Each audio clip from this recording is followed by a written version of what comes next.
Hello, everybody. So, thank you so much for bearing with us as we worked that out. But we are here now, super excited again. I know I'm excited for every session, but guys, I've been working on this for a year to get everything put together, and I picked the best people for this year. So, we are going to hear from Joe Riley. He is the CEO of Patriot Family Homes. Great entrepreneurial story that I hope he'll share a little bit about with you, but really talking about the other side of the career search coin, which is maybe you want to work for yourself. So, how do you determine if you would make a good entrepreneur? How do you decide what to do and all that kind of stuff? So, if that seems like it's in your wheelhouse, Joe is the guy to talk to. And without any further ado, I'm going to turn the stage over to him. Yeah, thanks so much, and really appreciate everybody joining. And apologies for having a little bit of a technical difficulty. I grew up on a farm, and one of my dreams was to move back to a farm. And so, fortunately, based on the success that the company's had, we purchased a farm right outside of Chattanooga about a week or so ago. So, just some difficulties of getting Wi-Fi and everything else, everything from fencing the house up and ready on the farm. So apologies, I had some technical difficulties this morning or afternoon, but would love to share a little bit about kind of my background as it relates to leaving the Army and then starting a company and how that's gone, and share some thoughts on that, and then love to get questions from folks if there's time and interest in that. So as a background on me, I grew up in a little small town in East Tennessee called Etowah, and then went to school at the University of Virginia for undergraduate, did ROTC there, got a scholarship called the Rhodes Scholarship that took me to Oxford over in the United Kingdom, where I did a master's and doctorate in international relations. Came back, was an infantry officer, did stints out at Fort Lewis, and then with the Ranger Regiment and 101st, and then was in Ukraine. Did typical Afghanistan, like most folks in my year group, and then was actually in Ukraine, and then got recalled from Ukraine to go to the White House, and then I ran the counter-China policy for the last 18 months of the Trump administration on the National Security Council. And so, that's kind of was my background. Was my master's and doctorate was on kind of U.S.-China competition. So, farm kid, goes to the Army, kind of learn a little bit about China, and then did the normal Army stuff, and then wound up kind of my last assignment working at the White House doing the counter-China stuff, and started the company called Patriot Family Homes when I was deployed on one of my deployments. I was in Afghanistan at the time. My wife works for a consulting firm called McKinsey, and so she kind of travels Monday through Thursday every week or Friday every week, and so didn't need our house, and she didn't want to hang out in Columbus, Georgia on the weekends, and so we just threw our house up on Airbnb and HomeAway there in Columbus, Georgia, and quickly realized, no surprise, there's a big need for furnished short-term accommodations at military bases, with families constantly coming and going. And so I came back from Afghanistan and actually moved my wife and I into one room of our 3-bedroom house and started renting out continue to rent the other 2 rooms out because I didn't want to give up the cash flow.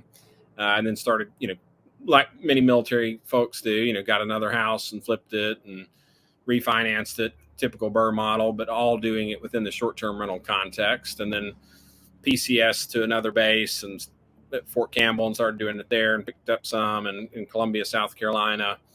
And so was kind of building this in the background. The Army said, surprise, you're going to Ukraine, right after I took out my first kind of decent sized loan. And I thought, oh, great, this is how I go bankrupt, because how do I manage this operationally intensive short-term rental portfolio from a Berg and Yavor of Ukraine. And then God works things out in kind of funny ways. And one of the guys is in my unit, his wife had been a West Pointer and Army officer, and then gotten out and now did real estate. And he's like, look, Kate will take care of things while we're gone. And that kind of unlocked what has become our secret sauce, is this awesome kind of group of military spouses who do a lot of the work for the company. And so I kept growing it while I was still in the Army. By the time I left the Army, we were at about 100 or so units. And then my last 6 months, I did the Career Skill Bridge, as I think a lot of people have done, and did that with a kind of affiliated company, and then was fully out in August of 21, and kind of closed out 21. We're up to a couple hundred, 300 or so properties. And then we used the kind of success that we'd had and went out and raised our first round of external financing, and raised about, we just completed a kind of $60 million raise here just recently. And so then using that we're now across about 36 different markets, all short-term rental properties, no longer just around military bases, have kind of branched out from there to markets more generally, and looking to go buy another kind of 600 or 700 homes in the next year or so. So that's kind of what the company is. And so how does that relate to you all, and what some kind of lessons that I've learned in building that company and trying to transition from a military mindset to an entrepreneur mindset? And so kind of a couple things that I would have you take away is, one is be honest with yourself. I think a lot of people in the military try to convince themselves that, being in the military is like being an entrepreneur. That's not the case, right? And one of the biggest challenges we have with vets who then come work for us is they're like, I love to design and build systems, and I designed and built systems all the time in the military. And that just, nothing could be further from the truth, right? The military is literally the third largest bureaucracy in the world, third only behind the Chinese military and the U.S. government, of which the military is a part of. So it's an incredibly bureaucratized system with over 200 years of history. And I had the same thing, right? I thought, I designed this, the best way to run my platoon or run my area of Afghanistan or whatever, company or whatever else you think that, you've kind of done. But in reality, what you've done is, even the people who came to work for you, right? Like, they were sent to you, they received all of this training before they got to you. You had, SOPs, and you had all sorts of training yourself. So, it's the biggest challenge we have with people who come from the military and come to a startup environment is that they think have had all this experience with kind of creating and designing systems from scratch. And they quickly realize that's just not the case, right? Like, they have refined systems within an existing infrastructure and architecture, but refining is very different than creating. So be honest with yourself. That's not to say you can't do it. Many veterans go on and are extremely successful entrepreneurs, but it's almost in spite of their military experience and training, not because of it. So, if you're going to be a successful entrepreneur, I kind of hate to break it to you, it'll be because you were a successful entrepreneur before you went to the military, and the military didn't completely beat that entrepreneurial spirit out of you, because the military is a system that is designed to create, bureaucrats, basically. And that's not to be overcritical. It's just, it is what it is. So then, another thing to keep in mind is like, leaving the military, you've got this great infrastructure around personal development, leader development, and mentors who are senior to you. And then you have folks underneath you and peers and all of this different kind of support structure that you can look to and lean on. And as an entrepreneur starting something on your own, maybe you find somebody else in the industry who has some experience, but it's going to be nowhere near the same level of kind of support that you would have, from commanders or, people more senior to you in the military. And they're not going to have the same interest at play, right? I mean, if your commander has a vested interest in you being a successful, battalion, company commander, platoon leader, S3, whatever it might be, even if you find somebody who's in the same industry and has that expertise, if they run a widget company and you start another widget company, they don't have a lot of incentives to help you do a better job of running your widget company, right? So just kind of be mindful of, it's harder to find that kind of mentorship and leadership and counsel that you had that was ready-made and kind of provided for you in the military. And you're really going to have to look and search hard to find that when you go out on your own as an entrepreneur. Some good things that the military gave you. The military, way better than most, any kind of private sector organizations, give you great opportunities to lead people. that's the biggest strength we have of any of our veterans that we hire, is that they have a lot of experience in project management, leadership, and kind of managing folks. Whereas, people who may have gotten paid $150,000 in the private sector may have only led, if they even led anybody, a couple people, right? So the leadership is something that you can really lean on. And as you build a team, that will help you a lot. That kind of raw, kind of leadership skill that's been given to you from the military. Another thing to be honest with yourself is that you don't have hard business skills, and hard business skills are really important, right? You may think you know how to do Excel. You really don't, right? Because I thought I knew how to do Excel. I thought I was the greatest, S3, building out, Gantt charts and calendars and all of the other things I built in Excel. But I knew nothing about financial modeling, which is actually all that matters in the business, as you're starting out your company.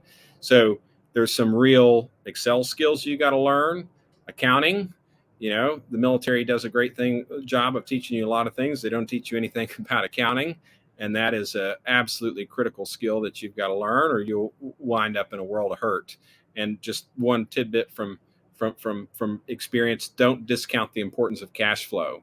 I've had twice where I almost went bankrupt, and I was very profitable from a P&L standpoint, but because of the pace of growth relative to the cash that we had on hands, we almost couldn't service some of the properties we'd put under contract, and almost went bankrupt. So be very careful around your accounting, not just P&L tracking, but actually cash, particularly for a startup. Really, cash is king, and staying focused on what your cash flow looks like. And then PowerPoint, again, folks in the military think I'm a PowerPoint. I was a PowerPoint ranger. I built all these PowerPoint slides. I can just tell you, however you designed slides in the military is completely different than what any sort of venture capital or private equity investor is going to want to see. Way fewer words, way less diagrams and transitions and all of that stuff. So, if you're going to need to go out and raise money and you think you're going to build a nice slide deck, don't do anything like what you have done in the military. Another thing to keep in mind, no more 4-day weekends, right? We've had several people who come to work for us, and they're like, I left the military because I wanted to be able to have a more predictable schedule and, spend more time with my family. And I can just tell you, if you want to be a successful entrepreneur and start your company from scratch, you are not going to be spending more time at home than what you did in the military. Deployments, obviously a different scenario, but you're kind of, home, garrison-based military with all the 4-day weekends and the show up, go home, then, 4 or 5 o'clock in the afternoon and you're kind of done. That's not the reality of building a startup. I work 100+ hour weeks on our company right now. I never worked 100-hour weeks in a garrison environment in the military. So just kind of be cognizant of that. Watch out for pay. The military, one of the other problems we face with a lot of vets who come work for us is when they see a problem, the first thing they say is, I need to go get more people to fix that problem. That's the military mindset. Thanks to the taxpayers of America, we've never had to really internalize man hours and labor costs, right? Joes are sitting out in the, bay, sweeping rocks or cleaning weapons, and, we're doing whatever kind of nonsense we do. And you always want more people, right? More people. When you're having to pay the payroll, you do not want more people. You want to figure out a better process. And so we try to get all of our vets, we really try to drill in their heads.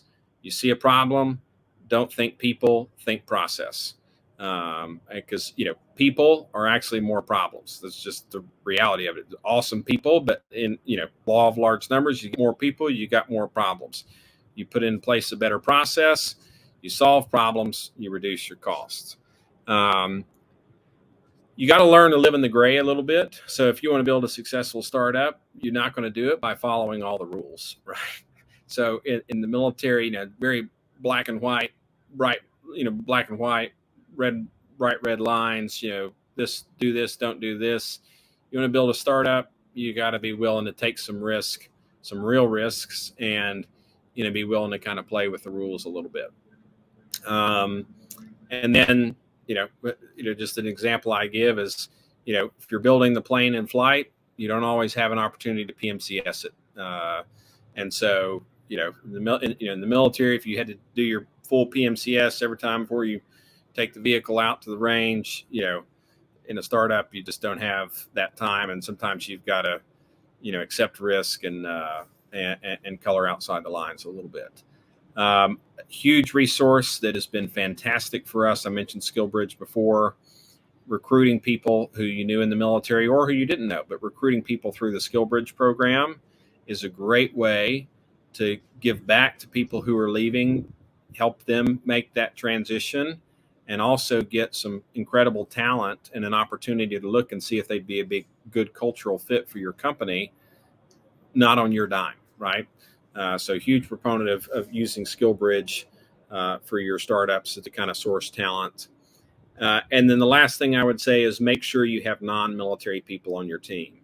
I see some folks who we've worked with, and they come out and they want to have everybody on their team who had this kind of shared military experience. And there's certainly some, significant value in that. But the challenge is if you are only bringing people from a military background and context, there's this whole set of private sector skills and expertise that you may not pick up on, and serving customers, it's a very important perspective. And so I'd be very careful about being intentional of making sure you have non-military folks on your team. And again, I just come back to, if you're deciding, do I want to go be an entrepreneur or do I want to go work for another company? You got to be really honest with yourself, because, creating systems sounds super sexy. It's, everybody says they want to show up with a blank sheet of paper and design their system from scratch. And time again, not just veterans, but when we bring people from large organizations to come work for us, they'll say, I want to build something from the ground up so that I design it exactly the way I want it, because I've seen all of the problems that were in this other system that I worked in, and I'm going to fix that so I don't have that problem, anymore. And then they show up, and again, they realize that what they've actually done is refining existing systems, not creating for them from scratch, and trying to run the company on a day-to-day basis, build for growth, and design systems all at the same time is incredibly difficult, and just something that before you go out and risk your own capital and put your own time on the line, it can be incredibly rewarding, but you need to make sure that is kind of who you are and what you want to do, and be clear-eyed about all the challenges. So that's enough of me kind of giving a basic spiel, but would love to get questions that folks have.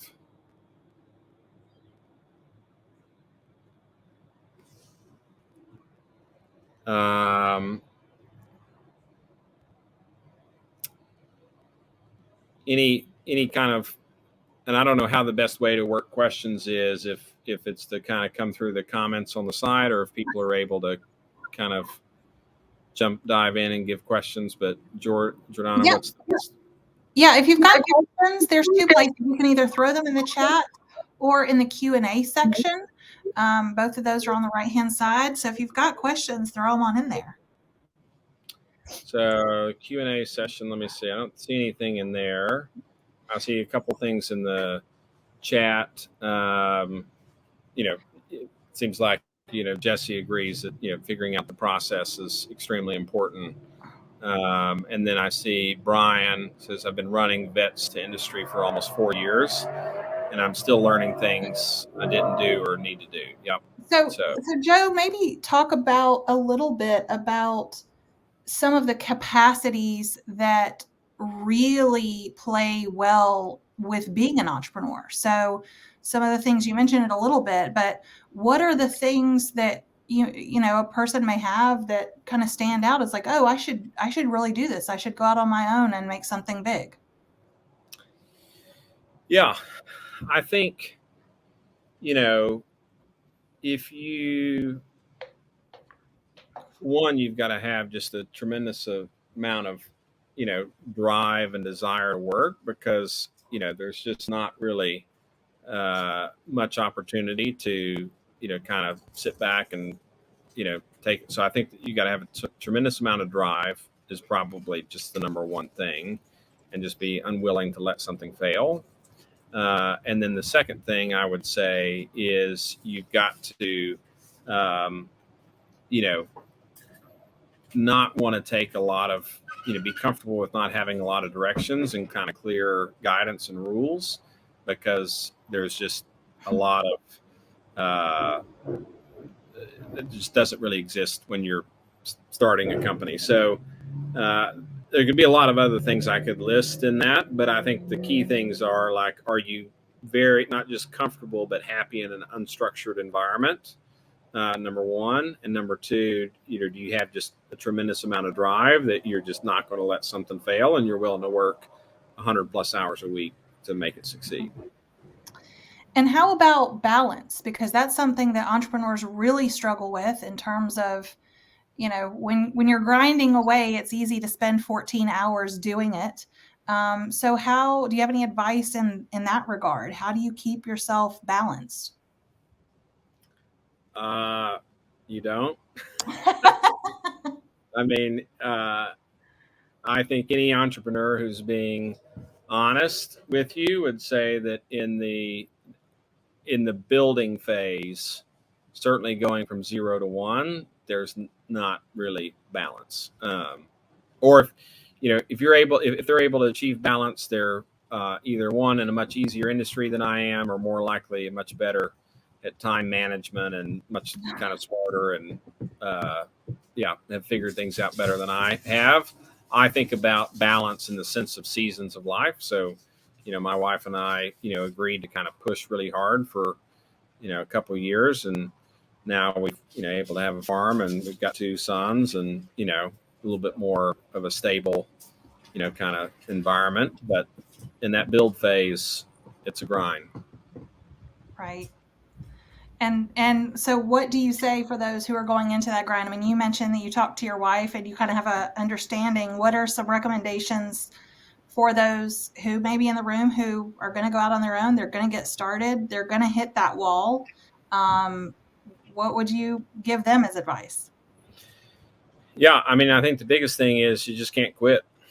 I'm personally guaranteeing over $50 million worth of debt. So when you're signed on the dotted line, it's a pretty powerful motivating factor.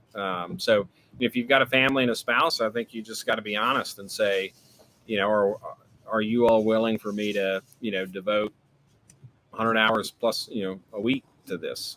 And if the answer is no, then, and that may be different. If you're starting a small enterprise that you're not trying to, scale, then, that could be a different story, right? If you're just going to go into business for yourself in a smaller business that you're going to manage yourself and don't plan to have a lot of employees and be scaling a lot, that probably doesn't have to be a 100-hour a week job. But if you want to go and scale something in that sense, you got to make sure your family is on board. You're there mentally, spiritually, emotionally.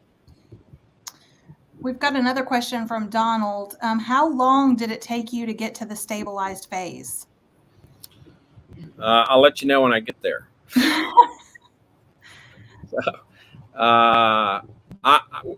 We started building it while I was in the Army, right? So we started in 2018, and I left the Army in 2021.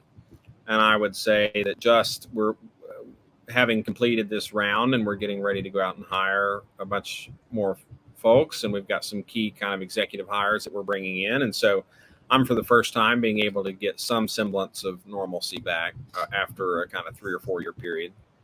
Right. Great. Well, I think that is all for the questions. So, we'll be hanging around in the lounge a little bit if you'd like to join us, Joe. But thank you so much for your time and just giving us your opinions and expertise today.